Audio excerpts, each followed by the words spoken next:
Today's lecture is about helmets. Now, I thought it was weapons. helmets. Did I say weapons last week? You did. Yeah. Right, it's actually helmets. Helmets. I What did, do well, you call it? Take a weapon. I have been teaching the Archaeology of Helmets on Tuesday and Thursday in Lantwick Major, and it's Lantwick Major is a little bit better today because I thought actually looking at helmets was actually quite droll and boring, but it did actually get to a crescendo. I can't even say it. It started to get really interesting after partway through on Tuesday, and the meaning of helmets is probably very different than many of us will understand. So, I'm not going to ask you what you feel a helmet was used for, and why I'm doing helmets today, but it's a very interesting area of archaeology that I thought I would cover. Did you know, before we even get into this, the archaeology of helmets only covers one example of a Viking helmet. There's only ever been found one example of a complete Viking helmet anywhere in the world. And will it surprise you for me to say that it's very likely that Vikings would have used leather caps rather than iron helmets. Now, that's one interesting fact. This itself, we'll go through the slides twice. This itself is otherwise known as the Waterloo Helmet. And we'll look at the great detail in this helmet in a short while. But the Waterloo Helmet is dating from around 150 years BC to about 50 years BC. Is found in the River Thames.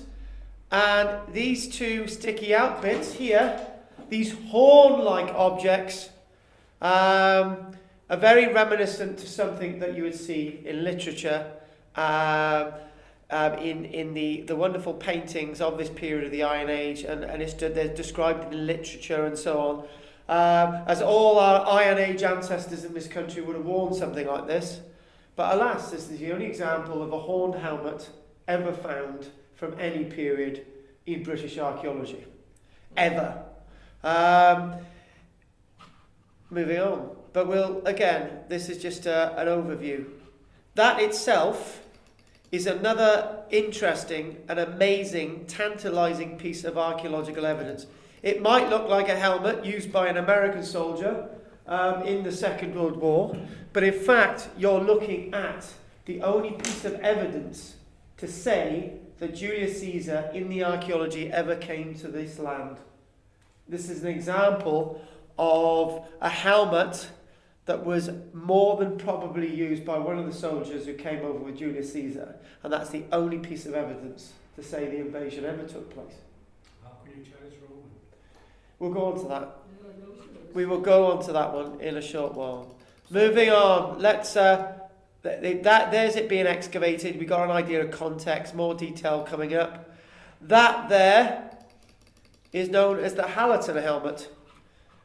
This itself is a wonderful, described as a Roman parade helmet, and they found actually 5 of these.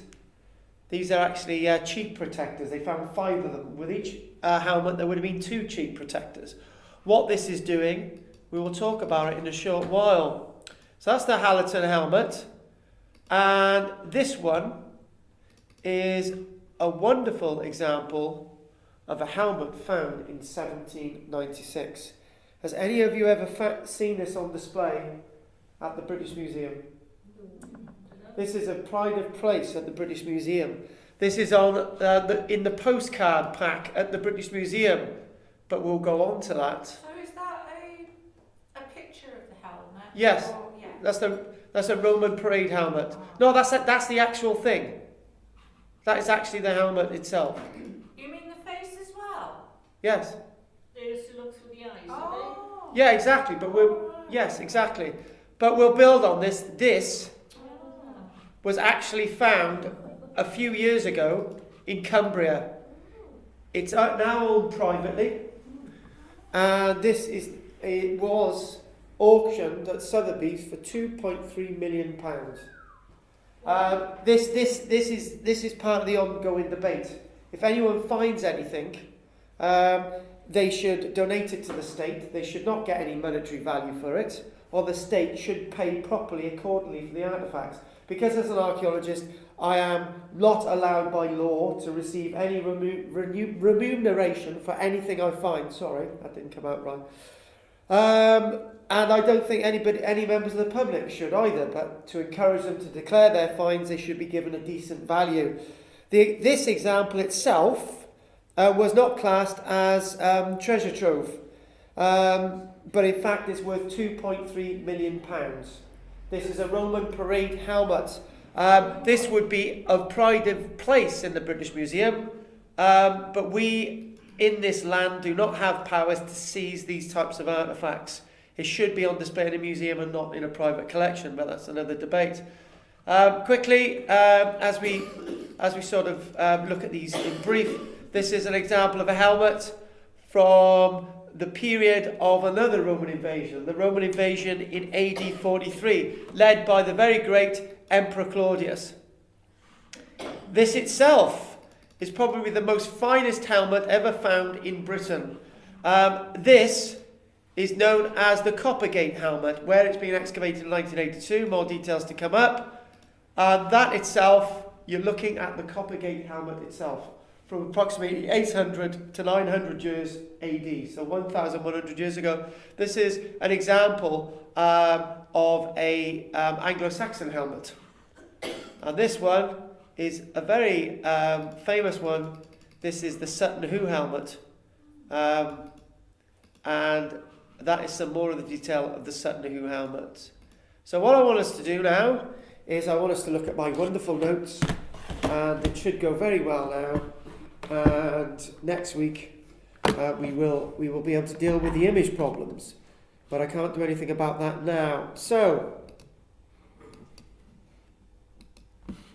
first things first, helmets themselves, immediately when you conjure them up in your mind, you may always think that they were used to defend the head, that they were used in some kind of conflict.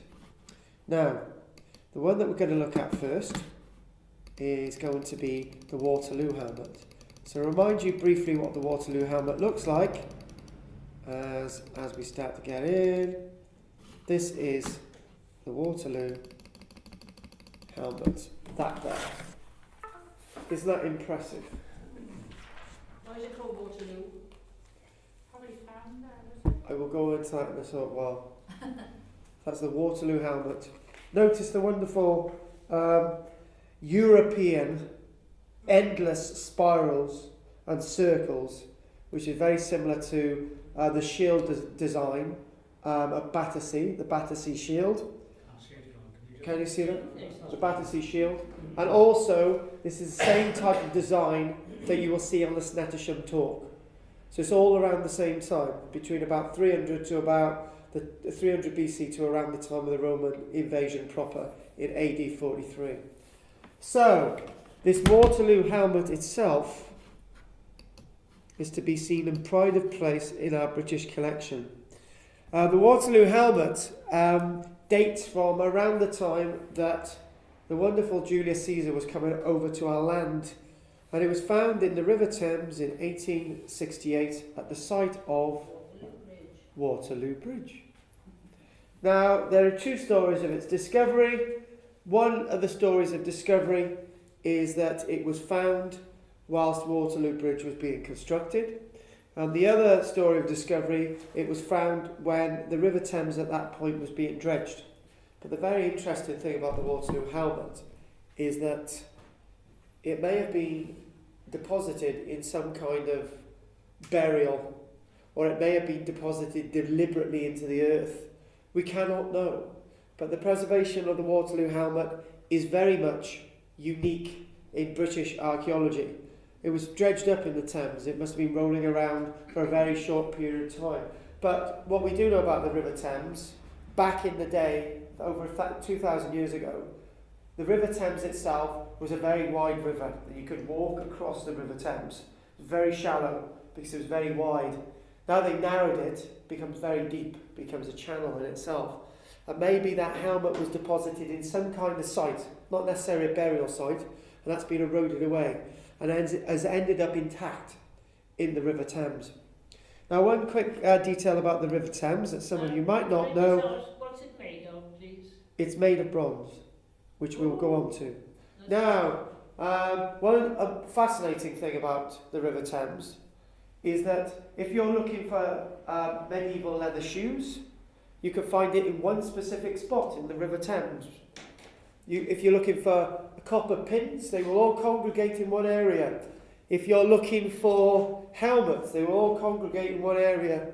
Swords will congregate in one area. Clay pipes will congregate in one area. Because what it is, the current of the water takes different weights of material to different places. And if you want evidence of that, well, Kathy said she went mudlarking on the River Thames once with her grandchildren, and lo and behold, they found a clay pipe. And they found a bucket load of clay pipes and nothing else, all at one spot. That's fact. So the helmet itself is made from 4 sheets of bronze. One in the obverse, one in the reverse, and 2 conicals to create the horns. So it's 4 sheets of bronze. Now, this artefact itself is made of very thin bronze indeed. There's two little fastenings here, so you can attach a chain, so you can have it securely placed on your head. There would be cushioning in the helmet. Now, you could be easily mistaken. Lynn, what would this have been used for? What would you have used it for? Defence? Ceremonial?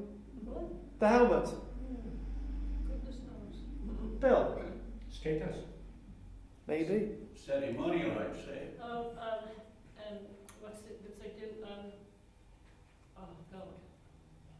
Like Spit out the word. parades and things. A parade, maybe part of a parade. Ceremonial is. But parades can be different. Anyway, the fact of the matter is, we don't really know what it was used for. One thing with this helmet, on all the helmets that you can see on the internet, that you can see in books, that you can see here today, not necessarily were used to defend the head. One case in point is that when you're going into battle or you're on top of a horse, you don't need a helmet. When you're down on the ground and you've got things sticking out of your head, the first thing that somebody's going to aim for is those things sticking out of your head. And as soon as they've diced those things off your head, you don't have much protection, do you? And you could grab at one of those horns on the head and take it off. But if you wear something that's not made of metal, it might equally take the impact as if it was metal. What we find with this wonderful helmet is that it was beautifully riveted. Very finely riveted indeed. Now, just because we've got this helmet in the Iron Age and it's made of bronze, doesn't mean to say that they stopped using bronze in the Iron Age. In fact, they used quite a lot of bronze in the Iron Age. The purpose, being made from thin pieces of bronze, would have made it very fragile for use in battle. But you said it was gold. No, Frank, it said bronze. Bronze. Bronze. And so, I did say bronze, and so it was probably intended to be used for ceremonial or parade purposes or other purposes indeed. And why? Because we've got one helmet today that cremated remains were found in one of the helmets today, which is extremely unusual. Why is that? Moving on. In respect of Iron Age helmets, very few helmets have ever been found in Britain. Some believe that this helmet was deliberately placed into the River Thames as a votive offering.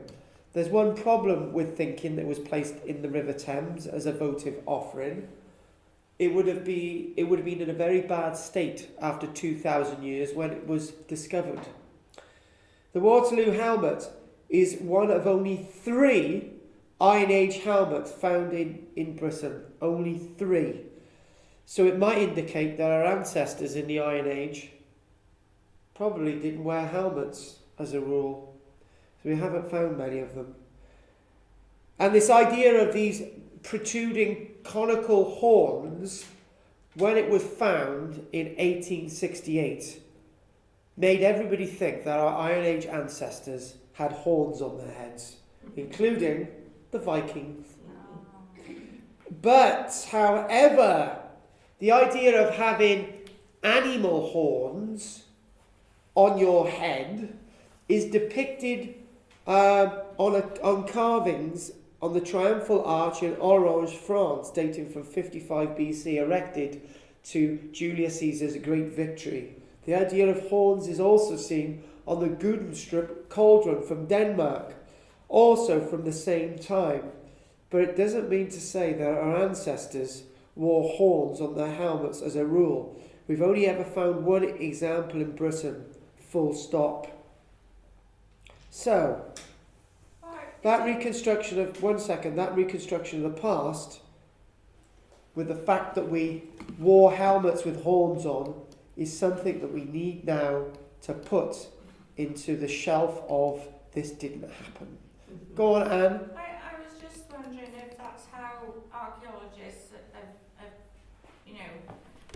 drawn the conclusion that the Iron Age, or up to the Iron Age then, or including the Iron Age, they weren't warlike people, because there's no armour or... Yeah, there's very little evidence. ...skills to make armour or helmets or anything. But when you do see these helmets and these swords in the Bronze and the Iron Age, you usually find them broken in rivers. You don't actually see that they've ever been used. The Battersea shield is a beautiful shield that's never used. This helmet, never used. But we do find that there's very few helmets or shields or anything in the archaeological record before the Romans. Interesting point, Anne, and actually a very valid point indeed. You can see the fine little rivets here. So you've got the one sheet here connected, so this is going to be the, it can either be the reverse or the obverse, depending on which way you're looking at. So that's the obverse, and you've got the reverse side, so that's riveted together. And then you've got these wonderful conical shaped horns, which are also riveted in. And what I want to do is actually show you a little bit of detail. There you go. Right. You got that. That's a bit more clearer there. But what I want us to do is, and you can see this sort of latte approach to art, the never-ending circle of life. But if you look, and that's where it would be connected. So you'd have a little bit of chain or rope or whatever there. But look at that detail there. Look at those tiny little rivets. Can you see that? Yeah, these tiny little rivets. These tiny little rivets. Okay, so that tiny little minutiae of skill. This is completely bronze, but it's very well worked, and it's created in relief. So they're tapping from behind into these bronze sheets to create this design. It's beautiful, but with the absence of any evidence to say that this was used in battle, we can very much presume that our people of the Iron Age, as Anne rightly said, well, the evidence tells us that they weren't warlike. Moving on. The other thing is, of course, they were pagan in that they did deify like animals and the bull. Exactly. The bull, horns. And the idea of the horn could categorise anything. This itself, you can see this helmet. So if we look at a little bit more detail, and we've got evidence of the excavation, they basically found it was found in a hole in the ground. Now I was basically in the unfortunate position yesterday, taking on 3 burly blokes with metal detectors in Mar Cross. And I basically said, well, what are you doing here? I want to see your ID. I took their registration number down, found out who had given them permission to metal detect on the field. And they said if they would find anything, as usual, they'd contact me. They never did. When in fact I had somebody looking at them in the field, and they had in fact found something. So it would never be declared. But this itself is an example of a treasure hunter that did actually declare that they had found something. Because they didn't lift the helmet out of the ground and empty all the contents on the ground, which they would usually have done, They found out that this helmet, after being excavated by qualified archaeologists, this helmet turned out to have been used to put cremated remains in it. And these cremated remains were probably placed into a woolen or some type of a clothen bag, and that would have been that would have been sealed by using this large pin, this brooch. Nice idea. It is. So they put it in a helmet. When they originally found it, they actually thought it was Iron Age, but then they found out that there was some very keen similarities with helmets being used by Julius Caesar troops at the same time, and hence, hang on, not that one. Hence, it's been coined as being a Roman helmet. But look at a little bit more about my details that I have in front of me here today. Looking at my file, this find itself is an extremely important find. It's a find in a million, really. It's a find in Canterbury, and a very significant find by the British Museum indeed, because it's very much linked into a historical event. Archaeologists love historical events. They find the bodies of a king and they presume it's Richard III. When they did find the body in the car park in Leicester, it did turn out to be Richard III. When you say it enough, you'll eventually find the king. The bronze helmet was found with bone fragments, and the finder immediately alerted the archaeologists. Initially, in 2012, it was believed that the find must be one rare example of an Iron Age helmet, but the bronze itself clearly looks Roman, and it was registered as treasure. So there you go, registered as treasure trove. And with the other artefacts, is classed as a hoard. The brooch itself seems sort of very Roman in look. No other cremational remains have ever been found in a helmet anywhere. So this idea that this helmet's found and cremated remains are found in there is very, very significant indeed. The secrets of this helmet are only just beginning to emerge, but we will know more as work progresses. And you know what? I've got the other report, which I can tell you from 2014, and that report tells us something very interesting. The Iron Age helmet turns out to be a Roman helmet. After great examination and examining this helmet associated with helmets that soldiers would have worn alongside Julius Caesar, that's what they came to the conclusion. A shadowy ancient object, probably 95% used by a Roman soldier in the campaign of Julius Caesar. It dates definitely from that period of around 50 years BC, and it was found with bones contained in the helmet.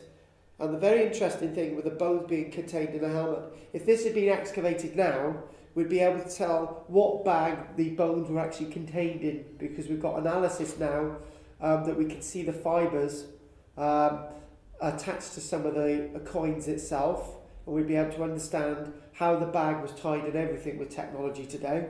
Fortunately, this was found 4 years ago. Can you see that in archaeology, that just within a few years technology has moved on, and we would have been able to see a lot more. And even those fibres, we'd been able to work out where those fibres came from, telling us what type of soldier that helmet belonged to. So it's extremely, extremely rare when it was found in a field in Kent. Now, it could be, some say as well, now this is where it gets confusing. The helmet used by Julius Caesar's troops was a very similar helmet that could be adorned by native British warriors at the same time. Yeah. So it could have equally have belonged to a British warrior fighting against Julius Caesar's forces. Or then again, it could be associated with being issued with a Briton who was fighting alongside the Romans. Those little clues of that bag have now been lost. But if anything like this is found again, the timeline of communication will help us understand a hell of a lot more. Right, now what we're going to do, we're going to go on to something else. We're going to go on to the Palatal Helmet, which was actually found in the year 2000. So let's have a look at this. North. Yep, Palatal up north. So here we go. All these helmets actually date from either one period or another. What I mean by that, they either date from roughly about 50 years BC, or they all date from around 100 years AD, and this is when this one comes from, this Palatal Helmet. So if we look at these images as well, you can see you're looking at the front there. Now there would be, there are 5, but this only needed 2, okay? Cheek guards. And these cheek guards themselves, there you go, there's one of the cheek guards. And you could tell it was probably a helmet that was used by a cavalryman, an ailer. But I would say one thing interesting, that everybody, everything that I've read about these says that a cavalryman would have worn this mask in parades or sort of in demonstrations or as a sign of honour. But I'm very much reminded that if you've got a helmet that's polished and it's almost tin is added to it as a coat, or it's plated with silver, can you imagine going towards a group of people and the sun is shining on that helmet? That would put the fright of hell into those individuals in front of you. Very much the same as the conquistadors approached those very vulnerable Aztecs. When those Aztecs thought that they were gods, they had never seen iron before, and it glinted in the sun. Something could be said with one of these helmets. You've got a group of 20 cavalrymen and there's 30 people in front of you with spears, and you've got one person with a helmet like this who'd put the fear of God into them. Has any of you ever seen the film Zardos? Never heard of it. It was a film with Sean Connery in it from the 1960s. Zardos. Basically, it was a bit of an art film. But what happened is that to put fear into people, people wore masks. And they were on backs of horses, and they wore masks to put fear into sort of normal peasants, and they were always fearful. And this was the running parallel through the film. And that's what this brings me back to. But archaeologists always presume that because we find these very delicate things, that they wouldn't have been used in battle, or they couldn't have been used in battle. Or maybe, as I would say as well, it'd be difficult to look around if you've got one of these helmets on. But if you just got one of these guys and all the rest of them are armed, it would put the fear into whoever you're riding towards. So there'd been 2 of these, one on either cheek, and a man riding on a horse. These would be polished bronze. That's it on display. You can't really see much there, so let's move on. There's it being excavated. It was very well preserved when they excavated it. It's a man on a horse, isn't it? It was a man on a horse, yeah. But there is something very interesting about this. Even more interesting than the find itself. When this was excavated, they excavated it alongside a large conglomeration of pig bones. And a bit of a ditch here. And this was classed as a very early Iron Age shrine of some description. And they found a helmet almost lovingly placed into the ditch with 3 other cheek pieces in it. What's all that about? Somebody's described that the cheek pieces, you could swap them around, but there's 5. You've got 2 cheeks. Maths. Spare. Well, the other 2 would have been spare anyway, but, obviously, you're presuming that one cheek is going to get more damage than the other. And we did discussing shoes last week, and the idea of shoes, having a spare shoe. So let's look. So this helmet itself, the Ribera Helmet, Hallaton in Leicestershire, is again very, very rare. It was discovered on a late Iron Age shrine. It was cracked and rusted when it was found, but it was found within an area where 5,296 Iron Age and Roman coins were found, a unique silver bowl, a bronze tankard handle, ingots, thousands and thousands of pig bones, and the telltale sign that this was a very important site indeed. In fact, it was so important, the Iron Age passed on, the Romans' civilization started to become important. It was probably the local Iron Age villagers said, look, we've got this local thing we do, right? We put coins in the ditch and we sort of put pig bones here. And then a Roman soldier comes along and says, right, I'll have a bit of that as well. I'll bury this helmet with a few cheek pieces in the ground. So all these different things are linked. And this site itself, the helmet where this was found, they found 14 separate hoards. And it's very interesting that a helmet has been found and the site stuffed with a large amount of pig bones. Next, we're going to do something known as the Ribchester Helmet. And as my power starts to wane, this also dates from the period of about the 100s as well. It's strange that, isn't it? That the ones that we have found. But something I'm just about to show you is something that if you read my book, The Romans in America Morgan, as you're well aware, apparently 4 of them have been found very locally. Not in recent years. 4 of these have been found. 2 upon Castle upon Allen, and 2 very near Ogmore Castle.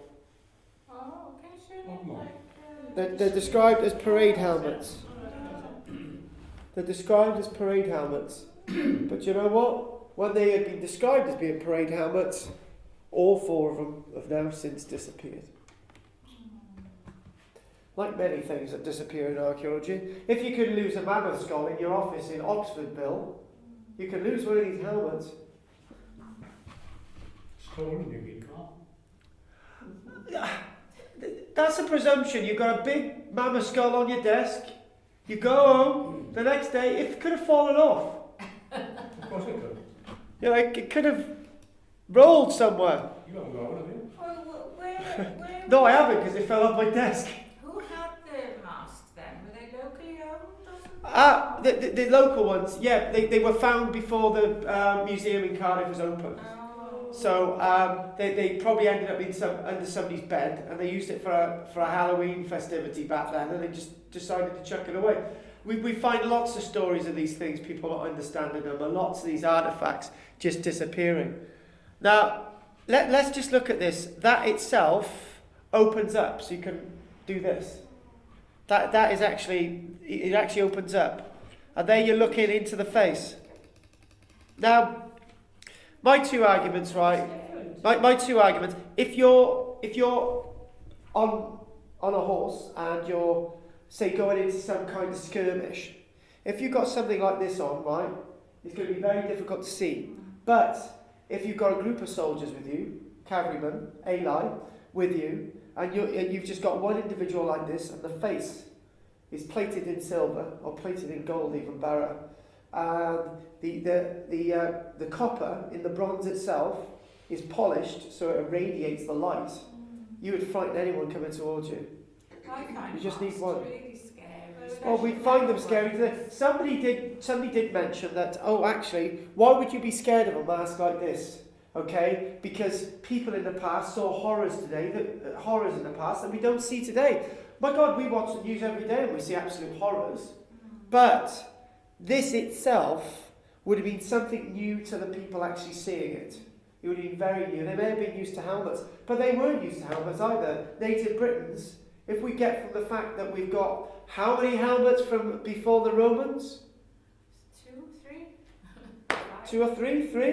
3? Exactly. So, I find, you know that king who had leprosy or something, and he had a mask. I was really scared. yeah, the one, yeah, exactly. In the Crusades, yeah. exactly. But there you go. It would have been a mask that would have opened up. That's what it would have looked like. quite scary when polished. And there is an idea of scale. It's very lifelike, and very display-like. But why this is there, many different reasons and ideas.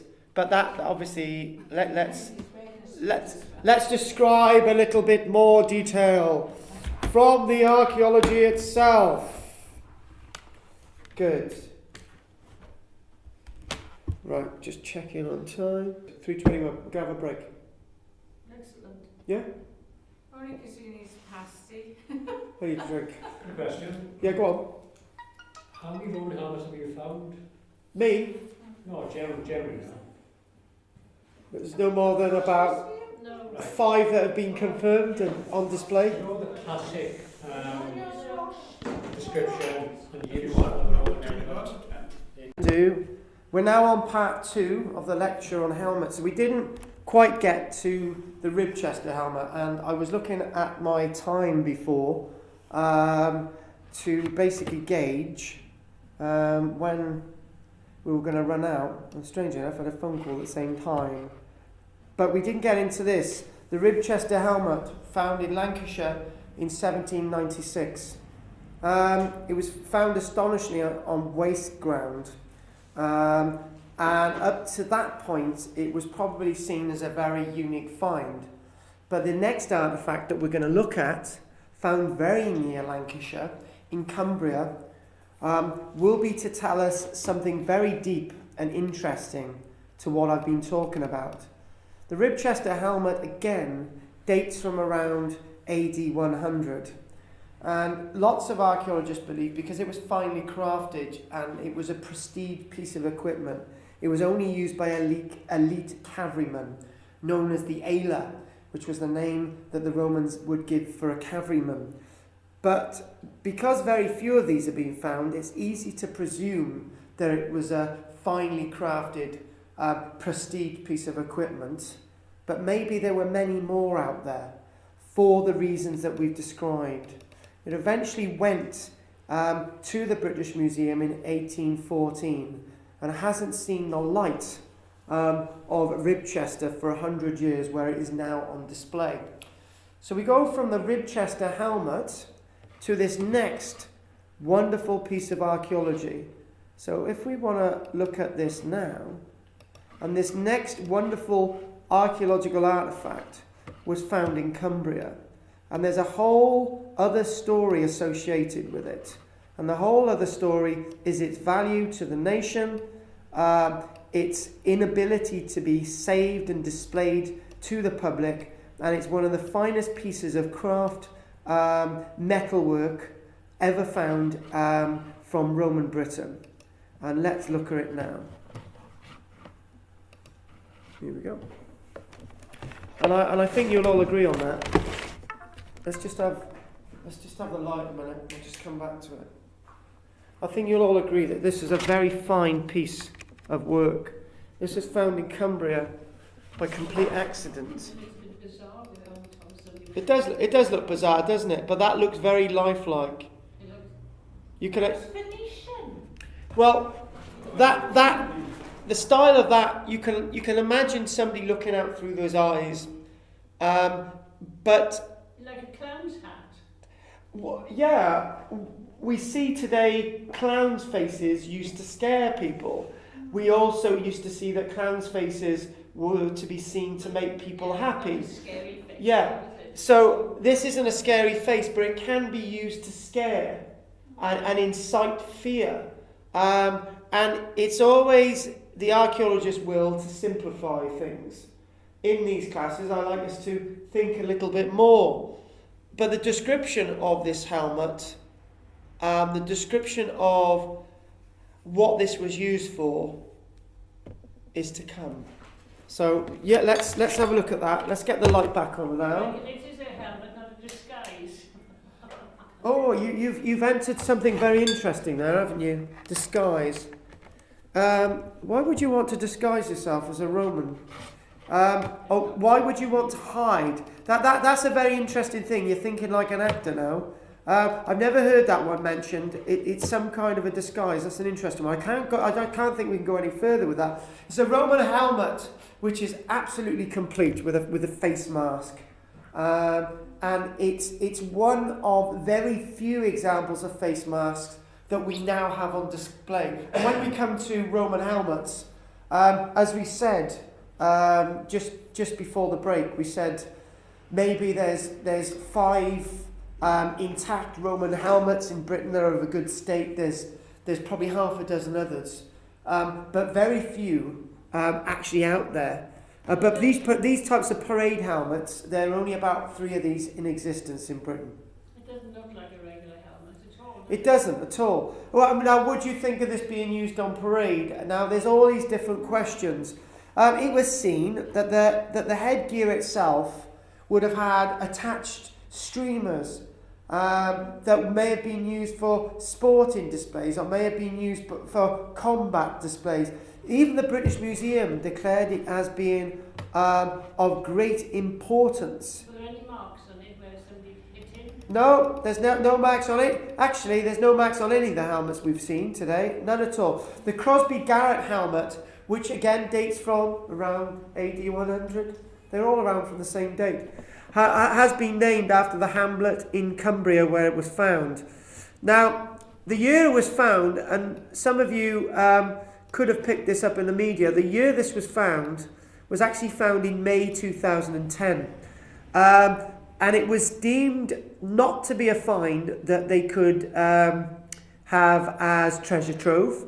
It wasn't a find that the authorities could say, actually, let's sort of have this in a museum display. Basically, because it contained no gold or silver, the coroner decided it wasn't treasure, and therefore it could reside with the finder and the owner of the field where it was found, and then they could get their own price for it. Now, It's a bit odd, isn't it? it is a bit odd when it's an absolutely fascinating object. It's described by Christie's, and I'm sure it went in a Sotheby's auction, but it was described by Christie's as being an extraordinary example of Roman metalwork at its zenith. This helmet is the discovery of a lifetime. When it was initially brought to Christie's, it was examined, and they couldn't scarcely believe their eyes. It was something that they'd never ever seen before. It's so unique. This is a hugely important discovery, and they expected it would attract a considerable amount of interest. In the final auction, it did actually attract a considerable amount of interest to the sum of £2.3 million. Oh, nice find. Nice find. The British Museum wanted to have it on display. The British Museum had to use public funds or funds that they had collected to actually purchase it. And that year, it went for auction in Christie's. I'm actually sure it was Sotheby's. In London. In October, yeah. And the final news about this helmet is as follows. Here we go. The Crosby Garrett helmet, when it was found in May 2010, it almost went for auction straight away. Yeah, it wasn't Sotheby's, it was Christie's.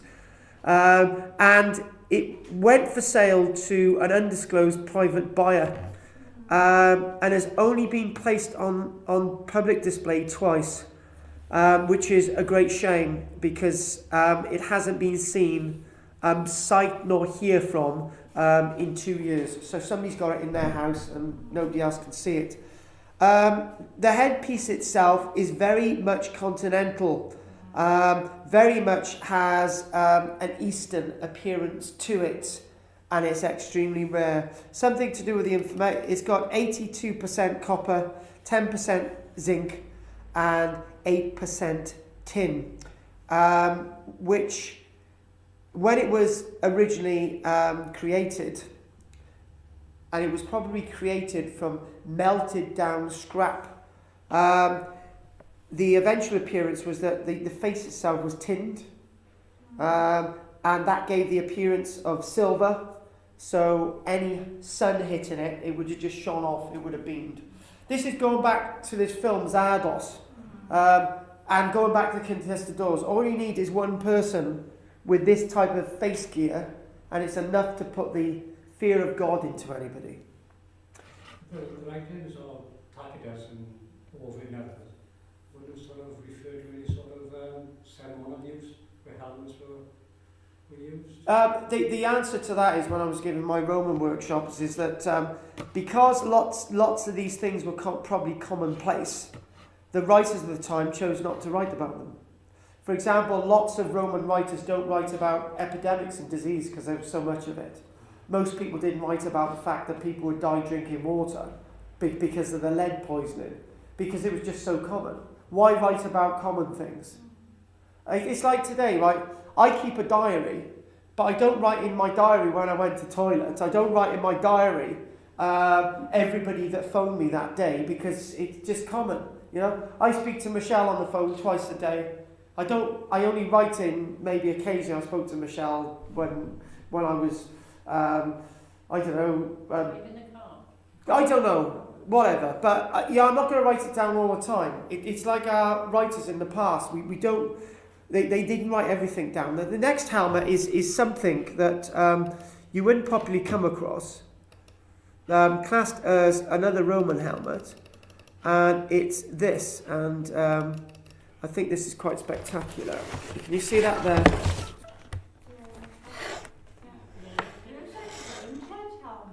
Now that's the reverse. So that would protect your neck. It reminds me of a roundhead. It's a jockey's helmet. So basically, there would be what would happen there is that you would have an ear protector there. So it looks a lot more like a Roman helmet. Can't see it out Yeah, there you go. It looks more like a Roman helmet, like that. So that's to protect a blow from the back. But there's something interesting that you've got this wonderful endless spiral on the reverse, which probably meant that these individuals fighting with the Romans were actually auxiliaries. Stand it up a bit more. Is that on top? Would that be a crest holder? Kind of like that, I see it. There, right? Hang on. If we, there is something. Close it up a bit, Carl. It's all black. Yeah, maybe there. And again, that's better. Yeah, but George can't see it. Can you? Yeah, George can see that. Yeah, there is a hole in there. There's also two holes here. Is it where? It looks like the. There is a hole in the top, so there may be a crest, a plume. Is that a peak or is that the back of it? No, this is at the back. This is to protect a blow to the neck. Your neck. Yes. Usually what people wearing a helmet would have had, they would have had a chainmail around the back. If you had a blow to the back, you'd be protected. So, in other forms, you'd have had like this lip to it to stop any blow. So this is known as the Merrick Helmet, and it's a fascinating find, this one.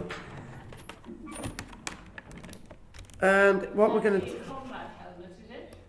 Yeah, definitely a combat helmet. Yeah, it's not like the other ones that we've seen. The Merrick helmet itself, with that style on it, Latin culture, that sort of continental style, which is more like a British style than anything. This is, if we want to, this helmet itself comes into the ilk of the transition when the Roman military is moving from a non-standardized army to a standardized army. This would have been worn by auxiliaries. After a while, everybody would have worn the same uniform. But this is a helmet that was used in a conflict in Britain, roughly in the AD 70s. Again, round that mark, all these helmets are around the same time, which is strange to me. That we haven't found anything later, which is very strange. It might be because there wasn't much military activity after that. There wasn't any need for parade helmets. There wasn't any need for battle conflict helmets like this one. And this was found by a certain Samuel Merrick before 1848, part of his collection. But he never recorded where it came from, which was a shame, really, because can you imagine that? Okay, let's drink this. You can imagine this cup. As soon as a metal detect enthusiast finds a helmet in the ground, the first thing they're going to do is take it out. That looks good, all the contents fall out. Okay? What may have been held in this helmet would tell you a lot more. and the other evidence around it would tell you a lot more. But this was found over 150 years ago, and the location of its find has been completely lost. But it is in display in the British Museum, and it's been there since 1872. We don't know anything more other than the fact that there would have been cheek pieces, as we see representative on other normal Roman helmets, and very much later helmets that we see from the Anglo-Saxon period that we're going to look at very, very shortly. Right, next, what we're going to do is look at these very Anglo-Saxon helmets. Now let's look at this one. Just to remind us again, that one there.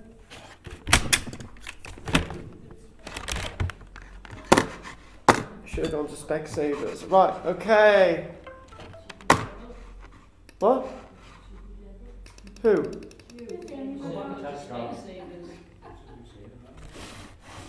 That looks Norman. That's a famous one, isn't it? This was found at Coppergate at Jorvik. It does look Norman, but when you think about it, well, the reason I was going to do medieval helmets, but I thought there's no point, because when you get to that period, all the earlier stuff has influenced the later stuff, and then you've got loads of helmets. So that is Viking, the only one you said? No, this is Anglo-Saxon. Is that on the model? This was found in Coppergate. Actually, that's the model, right? But the model doesn't look very different from the actual original, because there's the original there. So what we're going to do, we're going to zoom in this one, massive. There is, after it's come out the ground, you can see that it's even got the cheek place in It's all place. black. Thank you. You see the cheek piece? What's the name? Yeah? I put the orientation right. No, that's the cheek piece, the helmet. It's Artefacts. Where's the cheek piece? Cheek piece here. Oh, I know it's here, yeah. So that's how they excavated it. It was intact, which is really strange, and there's no signs of any blows on it. So it makes me wonder that you start to wonder that history is not the way. What it is, when we go to school, we want to hear about people being killed and murdered and raped and all the rest of it. But no, I don't. No, but I'm saying that's how they teach it. You know. Well, I have to say, I was never taught any early history at all whatsoever. There's the helmet as it's being excavated. And one interesting thing is it was actually hit by the bucket of the JCB as well. That's If- why I come to this class. If it had been a few metres over, it would have also been hit by a pile drive, so it would have been completely lost. So this was found by complete accident. But this is only one of two fairly intact Anglo-Saxon helmets found in Britain. The Coppergate helm, they call it. That is a reconstruction. That's that guard behind the back of their neck. And that there is actually looking at the real thing. And there's writing there. That is not gold. That is actually the colour of the copper coming out. It's 85% copper in that. And this is bronze, but this is 85% copper. And if any of you know these facts as well, when something like this has been in sort of anaerobic conditions, okay, basically without oxygen, that means that the oxygen doesn't attack it, and it's basically, it almost comes out of the ground like it's gold. Lots of artefacts found in the River Thames you think are gold. People find sort of cartridge shells from the Second World War, and they come out and they're gold, they're gleaming, and everybody always thinks they found gold. It's the way the mud has sort of reacted without oxygen, and that's why it looks so pure. Did you see about 2 weeks ago someone tried to come back through the channel? Yeah, idiot. Absolute idiot. Well, we're not going to refer back to these again. We're just going to do them. This is a Sutton Hoo helmet. That's the reconstruction, but lots of repairs have been done. That's gold gilt there to the Sutton Hoo helmet. Yeah. there's lots of the beautiful detail with precious stones, rubies there as well. And there it is again. And the other thing about the Sutton Hoo helmet is that the Sutton Hoo helmet, there are bits of scrap metal in the Staffordshire hoard that is very similar to the crest on this helmet at Sutton Hoo. So in fact, they've got two complete examples, and they've got a possible one from the Staffordshire hoard, and they've got two other examples of sort of helmets from the Anglo-Saxon period, not as good as these two, because these are the two best ones, and that's it. That's all we've got. It does make you wonder again, were they actually wearing helmets? Well, I mean, you know, war. I mean, you could do the archaeology of war really, and say where did it start and what. That's a big subject. Yeah, it is. So we. I won't do that this week. No. Right. Anyway, moving on. So the Coppergate helmet. I'm sorry about my dates earlier on. I just said it's from about the 900s. The Coppergate helmet is from roughly about the 700-800s, and it is remarkably well preserved, and it's definitely the most best example of an Anglo-Saxon helmet ever found in Britain. Like many helmets that have been found in Europe, lots of them look very similar to Roman helmets from the later Roman period. Later Roman helmets had this nose protector with flaps, and it's almost as if lots of designs from helmets, except the only example of a Viking helmet ever found, okay, all seems to come from these Roman examples. It's a composite piece. It's got iron elements in it. It's all riveted together. It's got bronze elements in it. It's got this high copper nose protector as well. And it's very much the type of helmet that you can see described in Pictish carvings of Anglo-Saxon cavalrymen from Northumbria. So we know they used this type of stuff. Some of the cavalrymen used this type of stuff. But how many of them actually use these, we don't know. It's also that the discovery and conservation in 1982, this is interesting, the helmet had been hidden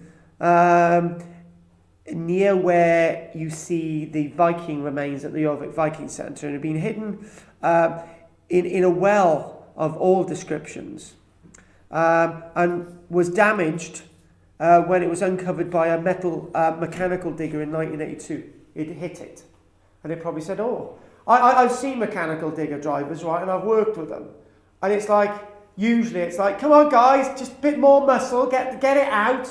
And obviously it must have hit something, and it went cling, and they found it. If it could have gone straight through it, and it would have been mixed up with the clay, and it would have lost it.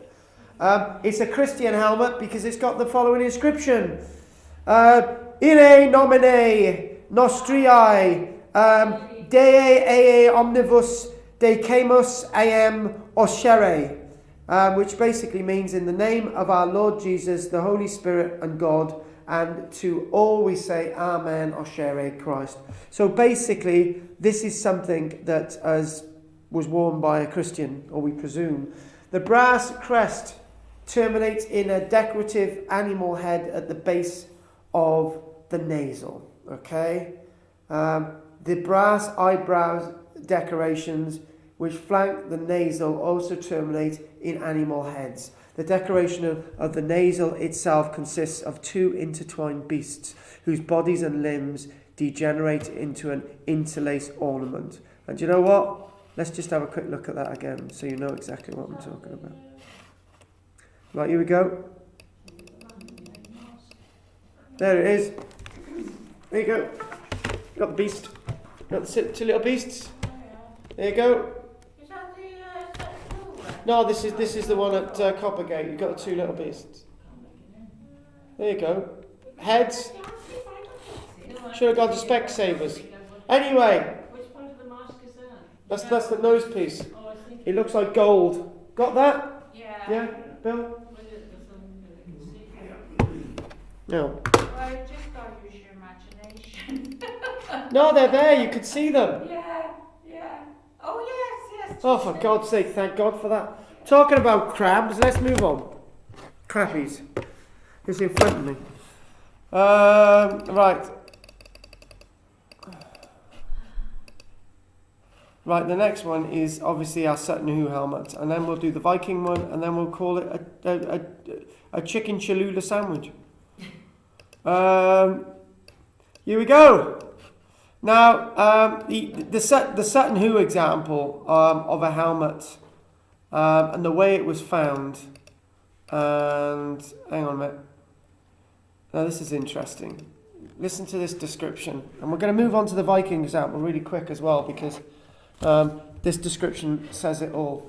It was found on its left side with a wonderful crest, the Sutton Hoo helmet, but it was all in fragments. Some believe it was already broken when it was placed into the ground, like the sword, and was wrapped in some kind of material, which is very interesting. Why is a helmet wrapped in material? Maybe it was put in the material and deliberately broken, or whether it broke naturally. And it's basically got it's bronze. There's use of gold in there, gilt. The design itself is very similar from examples from Sweden, but there's something very British about it. It's got deep cheek pieces, solid neck guard as well at the back. That's the neck guard. We haven't seen that. Iron skull cap as well. And this itself can be said to be very similar to the one found at Coppergate. But unfortunately, when it was excavated in 1939, the archaeologist Basil Brown was a very advanced archaeologist of the day. He recorded everything, right? But he didn't have the science that we've got today.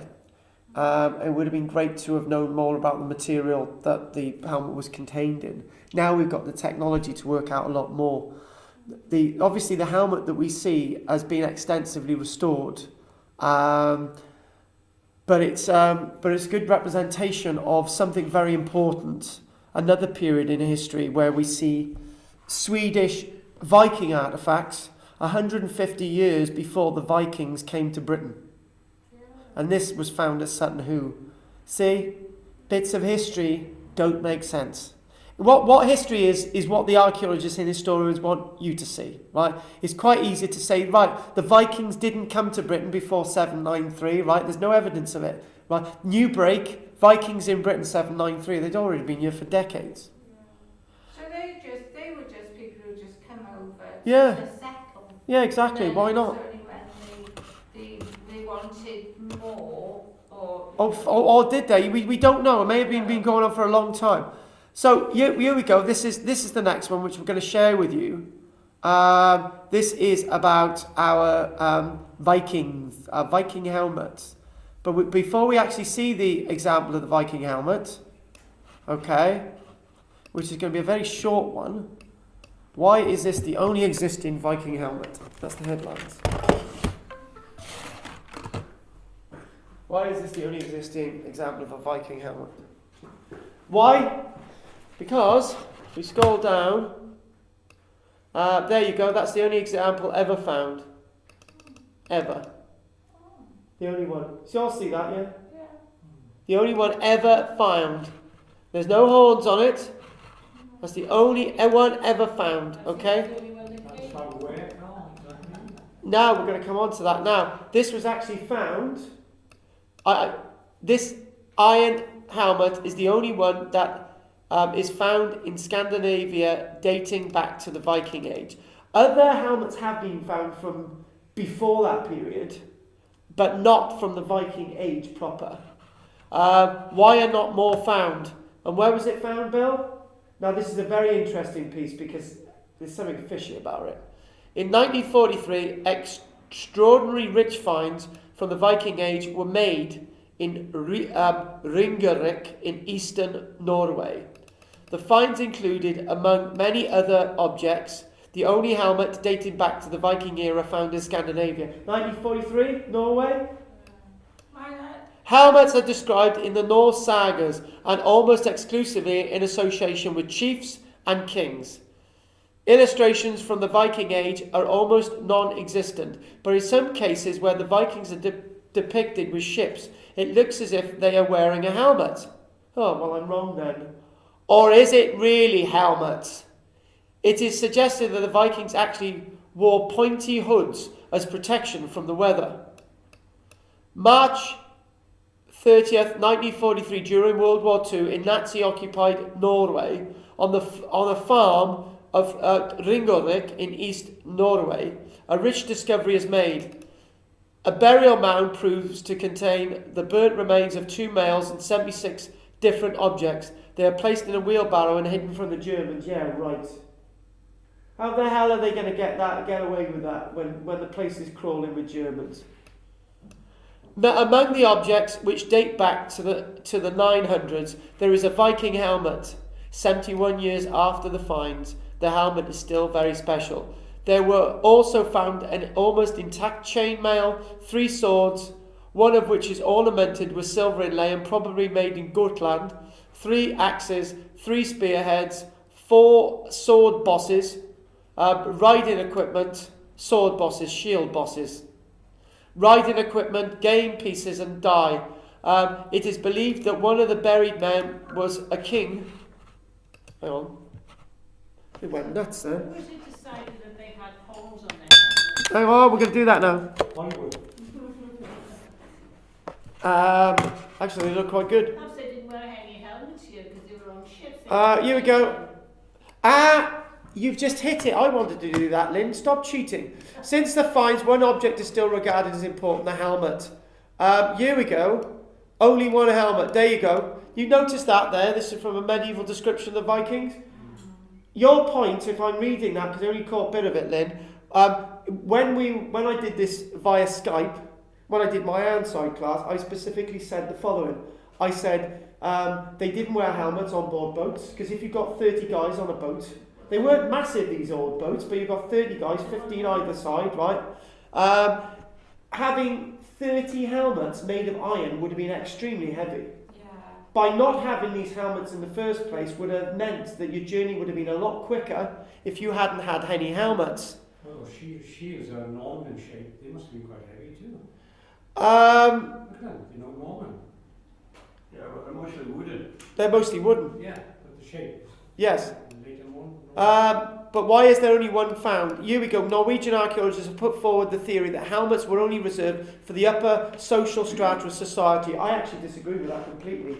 Because if it's the part of the upper strata of society that had these helmets, then when they find a burial, a very grand burial, you assume that in every circumstance where they find a very grand burial in the Scandinavian Viking world, they find a helmet. They haven't. Well, maybe, would the normal person wear helmets? Hang on. Here we go, meaning those who were guarding the king and trained in the use of weapons, in addition to those who crossed the sea, went out on Vikinging. But we don't actually find any helmets.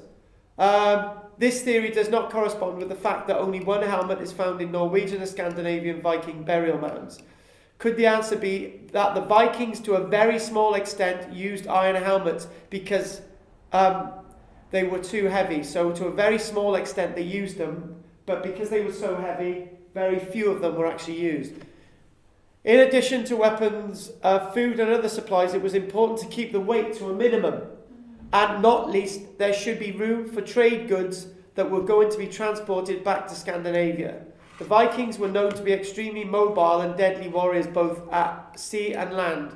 Would iron helmets stand in the way of their war strategy, and did they use a lot lighter and more flexible leather helmets? Leather helmets. And that's the answer. That's the answer. The reason why we don't find many helmets is because they didn't have much opposition either, did they?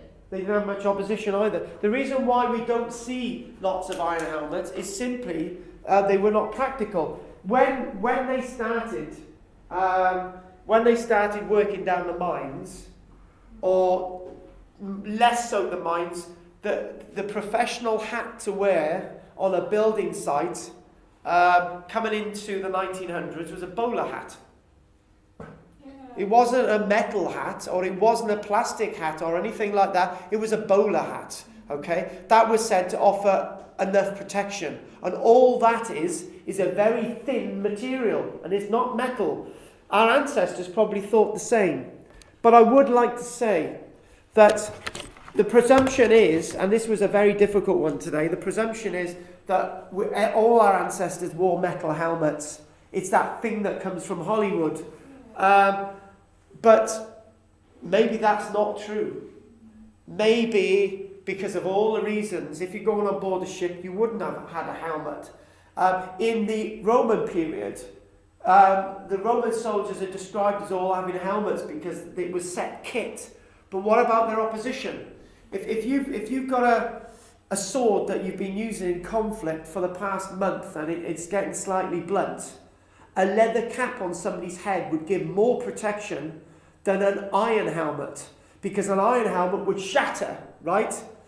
And a leather cap wouldn't split if the sword hadn't been sharpened every day, okay? An iron helmet would just shatter. You still stand a chance if it's thick leather against a sword. But it hit you hard in mine, wouldn't it? Well, you don't know what's happening. Right, are there any questions on helmets? Because we'll call that a day. No, but it was quite interesting actually. Mine to be back to Hollywood.